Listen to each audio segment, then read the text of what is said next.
In this video, we're going to be talking about the benefits of exposure blending in Photoshop. So in a lot of my videos, I'm constantly talking about bracketing my shots so I can blend in darker exposures for the sky and focus stacking and stuff. And I kind of figured it was probably time to show you guys what I do when I do some of that stuff. Now, I'm not going to get deeply into the luminosity mask part of things because, well, that's kind of premium content. If you want to learn more about that, you can go over to my website, nickpagephotography.com, and sign up for a Skype session there, and I'll teach you all about it. But in this video, I want to talk about exposure blending and show you guys why it's better than just bringing down the highlights and boosting the shadows inside of Lightroom or Adobe Camera Raw. So let's jump over the computer and I'll show you what I'm talking about. Oftentimes my workflow starts inside of Lightroom, and I'll get a series of photos and I will basically do just some basic raw adjustments, and then I'll open them up inside of Photoshop. This Thor's Well shot, for example, here, I've already got open over here inside of Photoshop. I've got my dark frame and I've got my bright frame. What's nice about blending exposures is you can treat your sky file a little bit differently than you do your foreground.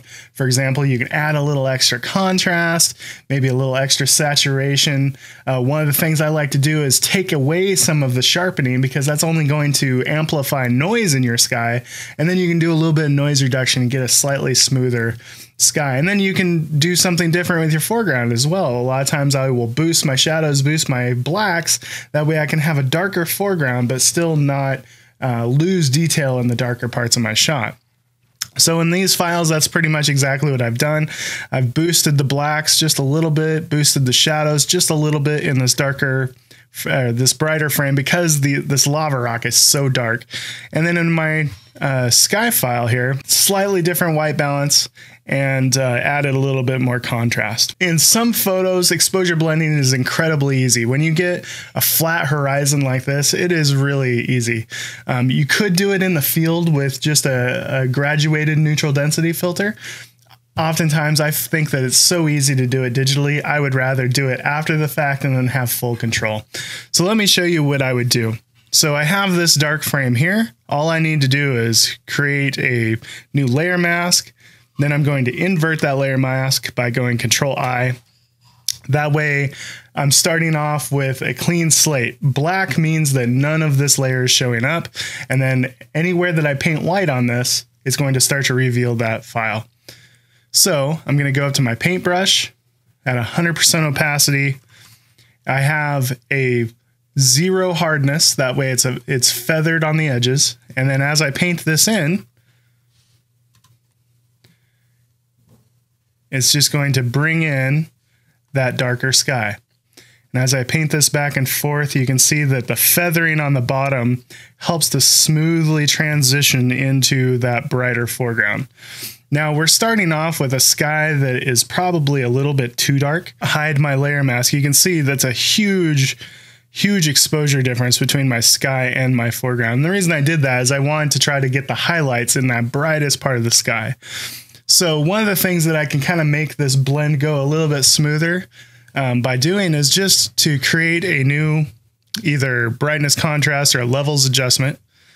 And then if I hold down Alt and click on the line between my levels and my darker sky, it's going to clip it to just that sky file. So now when I make an adjustment on here, it's only going to affect whatever is directly below. So now I just want to brighten up the shadows just a little bit. Something like that. And that way it's going to not let the shadows in our sky get over dark. Because the goal here is to blend this convincingly and seamlessly. And so you want to end up with a fairly bright sky and a fairly dark foreground. That way it gives you a nice starting point that is realistic. Realistic is the key because if the whole point of this is to end up with a realistic result. And that's one of the things that you lose in an HDR or even in Lightroom's HDR is that by boosting your shadows and bring down the highlights, you get a very flat result. But as you can see here, once I finish blending this in, we end up with a very natural looking result. At this point, like I could move on and edit this shot, just as if this is the starting point. We have the entire dynamic range and we have this nice sky with all of our highlight information, and we didn't have to flatten our foreground. And what I mean by flatten is if you bring down the highlights and boost the shadows, let me just show you exactly what that would look like. So let's hide these two layers here, and we'll duplicate this foreground layer. And if I open up Filter, Adobe Camera Raw, this is basically going to be just like the Lightroom engine. So if I bring down my highlights and boost my shadows, we gain a whole lot of information in here, but it's a very flat, very muddy, frankly, a very yucky result. Plus, we still don't have information in the brightest part of our sky because we weren't able to get it all in one shot. You can see we did gain some information here, but we could have done that just by, using an adjustment layer with our more natural looking foreground. But this foreground is far busier than this foreground. The water in this shot acts as eye magnets, basically, where the eye is going to follow the water. But this foreground, there's just detail everywhere.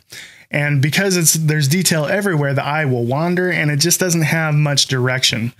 But when you compare this to this, I feel like this, maybe our sky is a little bit over dark, but it's a much better starting place than this. Okay, so I have this shot here, which is both focus stacked, which I've already done, and then we have this incredibly dark foreground and incredibly bright sky. I took some darker shots here, and this is going to be another fairly simple one because we have such a flat level horizon line. So all I have to do again is I have my darker frame on top, create a new layer mask, invert it, and then with a white paintbrush, I can just start to reveal that. And you can see that I did do a little bit of a slightly different white balance, color treatment in the HSL panel. Basically, I wanted a little bit more magenta and a little bit more warmy orange tones in our sky, which wouldn't have necessarily looked good in the foreground because we have all these greens and I didn't want to lose the greens in our foreground. So as I paint this in, you can see I just did this by hand, no luminosity mask needed really yet, except we do have some blown out highlights here. And let me show you where the benefit of using luminosity masks come in, because I don't want to use a darker sky than this because it would not look natural, but I want to try to retain some of these highlights here. So what I can do is I have this darker frame here, which I wish the clouds weren't moving quite so fast because there is going to be a little bit of ghosting there. We do have a little bit more highlight detail. I even blew out the highlights in this darker one, but I was in a hurry and I didn't do a good job, but it's probably why I have never posted this shot.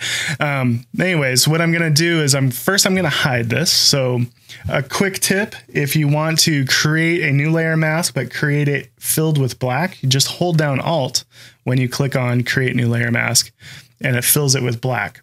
A little time saver there. And now we need to jump over to using luminosity masks. I have all of the different luminosity mask creation tools. I've got Lumenzia here. I've got TK Actions 5, and I've also got Instamask from Jimmy McIntyre. They're all really strong programs. I'm going to do a video about that here coming up soon. For now, I'm just going to use Lumenzia. What I need to do is I need to create a luminosity mask that's going to target these brightest tones without letting me paint into the slightly darker highlights up here. So luminosity masks are really good at creating masks based on luminosity. So if I select this one, anything that's white I'm going to be able to paint in some of our darker exposure. Anything that's black, it's going to not let me. It's basically, I'm going to be using this like a stencil.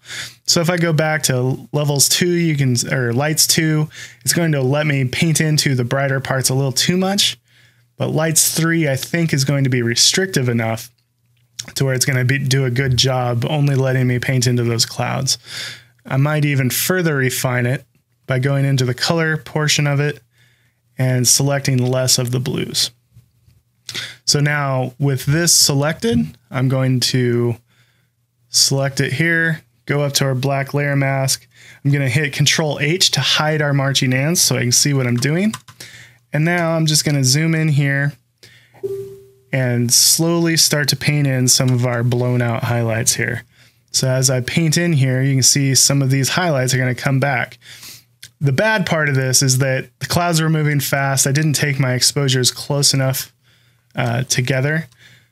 So I'm going to have a little bit of weirdness if I bring this in too much, but it's still going to be better than it was.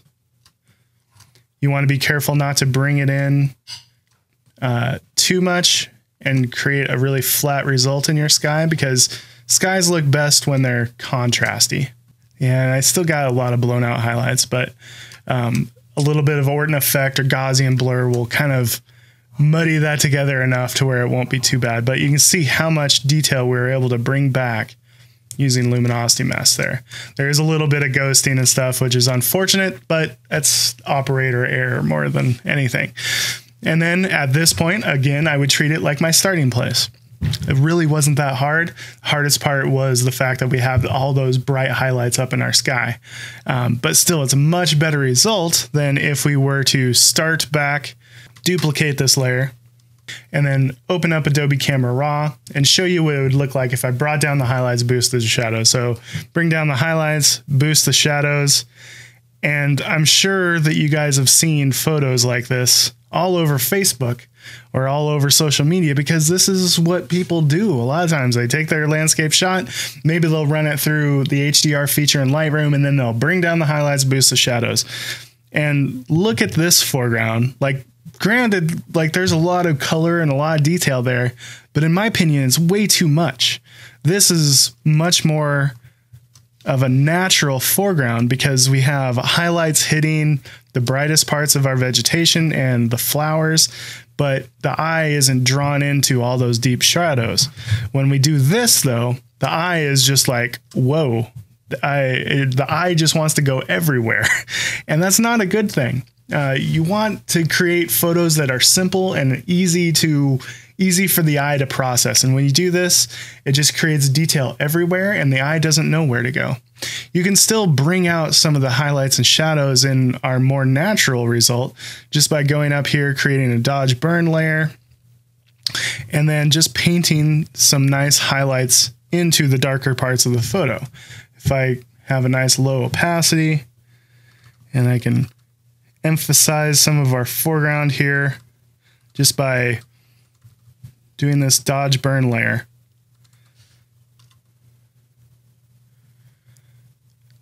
That before and after, it's much more subtle, it's much more natural looking, and now the eye has a particular path to travel.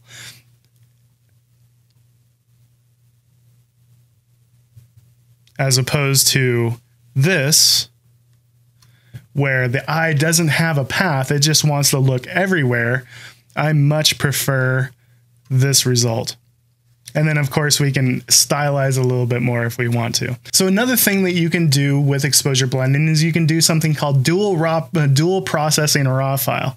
So I have this shot here where we have a rainbow there, but the sky is so bright that you're losing all that cool contrast and stuff that should be happening there. If I was to add a bunch of contrast, bring down the exposure, by the time we do this, our foreground is just all blocked up and nasty. So what we can do is we can dual process this. I'll create a virtual copy. One version will be for my sky. So I want to add a little magenta, add a whole bunch of contrast, bring down the exposure a lot, add some contrast in the highlights by boosting our whites, bring down our highlights. Maybe I'll even darken the top part of the sky. Bring down the exposure a bit with a gradient filter. And then maybe I'll even add a little bit of clarity to our sky to create more texture going on up in here. So by the time we've done this, we've ruined our foreground, but now what we can do is we can go over to our virtual copy, bring down the exposure a little bit, tweak our white balance, decrease contrast. That way we can have a nice dark foreground, but still maintain all of our detail. We can keep an eye on our histogram here, make sure we don't go too dark with it.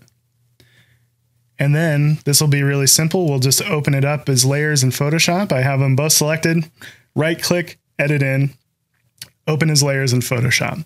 And that's going to open the photos up one on top of the other in one file inside of Photoshop. That gives us this. We have our contrasty sky on top, our less contrasty foreground on the bottom. I'll hold down Alt, create a new layer mask, and then with a white paintbrush, just paint in at a higher opacity, paint in our contrasty sky. And again, this is an easy one because our foreground is pretty flat. When you really run into needing luminosity masks, that's when you have like a mountain or you have trees breaking your horizon line. But on a shot like this, it's really pretty simple. If you end up with spots like this that are a little bit too dark, we can just switch back over to black at a lower opacity and just bring in some of that less contrasty sky anywhere where our contrast got away from us. Places like that. And then boom. And then I can treat this like my starting point for doing all of the processing that I would normally do to a photo. Okay, so let's go over to this photo here. This shot is interesting because it's not only a high dynamic range scene that I needed to bracket my shots for, but it's also a panorama. So the way I shot that was I would set up for a panorama. I would do 3 bracketed shots vertically, pan a little bit, 3 bracketed shots, and I would do that all the way across. Then when I got back into Lightroom, I would take each set of 3 and merge those into a HDR shot inside of Lightroom. And then I would take all of those DNG files that Lightroom spits out, and I would merge all of those into a panorama. And the result is this file here, which you can see by the name. It's HDR and it's a panorama. So I have, if I zoom in to our highlights here, if I bring down the exposure, we have all of our highlight detail in that beautiful sky. But if I boost the exposure a little bit, we also have nice clean shadows in all of our shadow areas as well. There's no noise there. So we have the full dynamic range and we have a panorama. So that's pretty cool. So I can treat this like we did the last one, where I'm going to dual process it. I'm going to edit once for the sky, once for our foreground. Let me show you how I would do that. So we need all of our sky here. Maybe I'll bring down the highlights, increase contrast. And really the most important thing is going to be not overexposing our highlights there. Something like this. Because this is only going to affect our sky, I can be as creative as I want with our white balance. So try to find a white balance that I like. And then I can remove sharpening, add a little noise reduction. And the most important thing is to remove chromatic aberrations, because this is going to be one where chromatic aberrations are going to be likely. Now I'm going to create a virtual copy of it. I'm going to undo all of those contrast adjustments, boost my shadows, do something like this. And basically in this file, I'm opening up the shadows, but I'm not opening them up so much that it's going to look fake and cartoony. I want to add a little bit of highlight pop, so that's why I brought up the whites, but I'm not going to boost the exposure way up like this. That would it would make for a difficult blend because the sky and the foreground are such different exposures that it's not going to look right, and it's just not going to look very good in the end. Also, I'm going to cool down the exposure or the white balance just a little bit. Remove noise reduction. Do a little sharpening. Now I'm going to open up these 2 layers, edit in, open as layers in Photoshop. Okay, so now we have our darker sky on top of our brighter foreground. I'm going to use a combination of hand painting and luminosity mask to blend in this darker sky.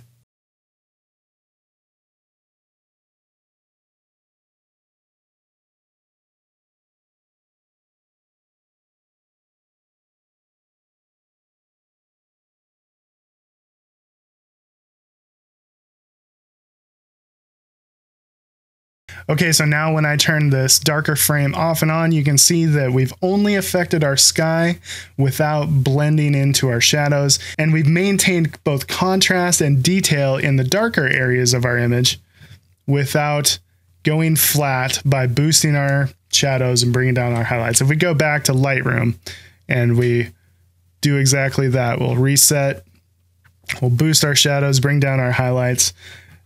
This is the kind of shot that you would see a lot of people do, but I just don't love how gross it looks. It just looks gross. It doesn't look natural. It looks very, very HDR. But if we exposure blend and blend in a darker sky with our brighter foreground, we come away with a much more natural result. Now at this point, I would go through, I would edit the photo as I normally would, and I can add all of my stylization that I want to it. But we're starting from a much more natural looking result, and that's going to lead to a much more natural looking finished photo. All right, thank you guys so much. Hopefully that you found this useful. Remember, if you want to learn more about using luminosity masks, you can go over to my website and get signed up for a Skype session there, or you can go to improvephotographyplus.com, and I've got videos there as well. I'm going to finish editing this photo. Enjoy, and thank you guys so much. Make sure you like and subscribe, and we'll see you in the next video.